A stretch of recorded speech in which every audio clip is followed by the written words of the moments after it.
Apaan tuh?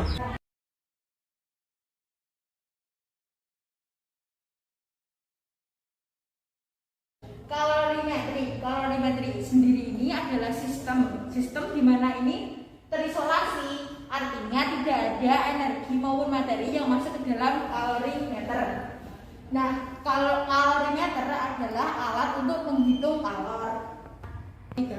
Nah, semua kalor yang sudah dihitung dengan kalorimeter itu tidak bisa untuk dibebaskan atau tidak ada kalor yang terbuang di dalam kalorimeter itu. Nah, itu yang disebut tadi dengan terisolasi. Jadi karena tadi sudah bisa untuk mendeskripsikan tentang kalorimetri, maka kita sekarang untuk menghitung delta T-nya. Nah, untuk menghitung delta T di dalam kalorimeter atau di dalam alat untuk menghitung kalori ini, kita menggunakan rumus MC kali delta T. Untuk kalau larutan ini sendiri tidak ditanyakan, maka bisa untuk menggunakan rumus I kalorimetri, yaitu C kali delta T. C ini atau kapasitas ini bisa dijabarkan lagi. Kalau tidak langsung diketahui, maka bisa menggunakan M kali C.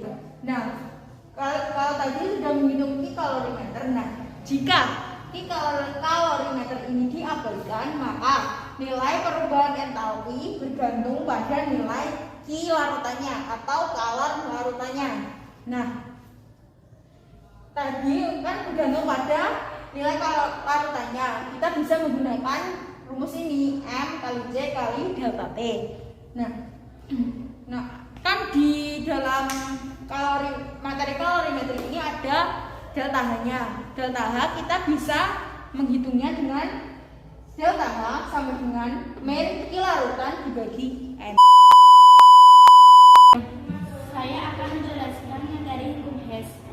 Hukum Hess pengukuran perubahan entalpi suatu reaksi kadangkala tidak dilakukan secara langsung dengan kalorimetri. Misalnya, penentuan perubahan entalpi dengan perhitungan standar delta H FeCO, reaksi menggunakan CO itu C plus setengah O2 menjadi CO. Reaksi pembakaran karbon tidak mungkin dengan menghasilkan gas CO saja, tetapi disertai terbentuknya gas CO2. Jadi jika dilakukan pengukuran perubahan entalpi tersebut dan terukur juga reaksi pembentukan entalpi menghasilkan gas CO saja, tetapi terukur juga perubahan entalpi menimbulkan gas CO2. C plus O2 menjadi CO2. Untuk mengatasi persoalan tersebut, penelitian S2010 melakukan serangkaian percobaan yang diperoleh kesimpulan dari hukum Hess, yaitu perubahan entalpi suatu reaksi yang tergantung dalam keadaan awal dan zat-zat reaksi dan keadaan akhir zat-zat reaksi. Dari suatu reaksi tersebut tidak tergantung bagaimana jalannya reaksi. Kamu nanya? Pertanyaannya yaitu bagaimana bunyi hukum Hess? Bunyi hukum Hess yaitu perubahan entalpi yang tergantung dalam keadaan awal zat hasil reaksi dari suatu reaksi dan tidak tergantung bagaimana jalannya reaksi. Dan dari kelompok 2 yaitu bagaimana cara menentukan perubahan entalpi pembentukan standar atau delta HT.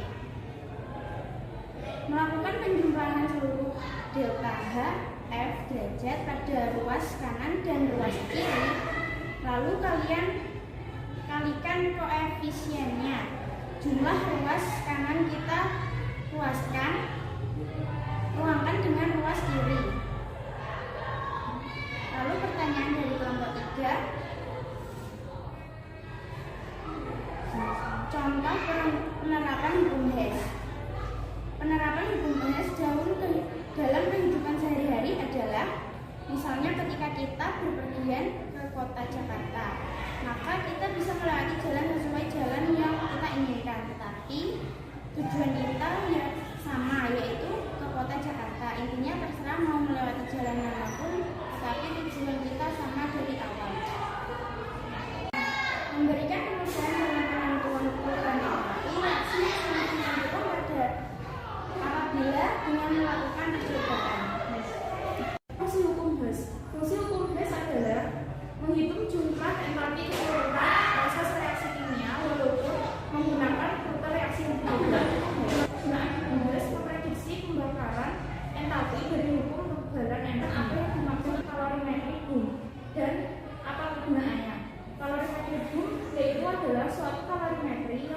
khusus sehingga sistem benar-benar dalam keadaan terisolasi, yaitu alat yang lebih teliti dan stabil. Kegunaan kalorimetrik bumi ini adalah untuk menentukan perubahan kalori. Sekian dari kami dari kelompok 5. Mohon maaf bila ada salah kata.